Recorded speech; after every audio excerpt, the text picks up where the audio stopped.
வணக்கம்மா. ஏ துர்கா, நாங்க எல்லாரும் இங்க இருக்கோம். நீ மட்டும் எங்க போன?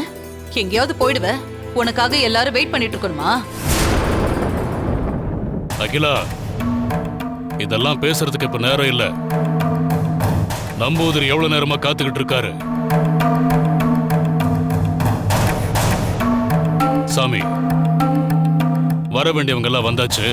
நீங்க ஆரம்பிங்க. இங்க என்ன பண்றீங்க? துர்கா, இங்க வந்ததும் சொல்றேன்னு சொன்னேன்ல, அது அம்மன் சிலை அஷ்டபந்தனத்துல நிக்காம சாஞ்சது இல்லையா? அதுக்கப்புறம் குழந்தை ரூபத்துல ஆதி துர்காவே வந்துதானே சிலையை நிக்க வச்சா. அதுக்கு காரணம் நம்ம குடும்பத்து மேல தோஷமோ திருஷ்டியோ பட்டுச்சான்.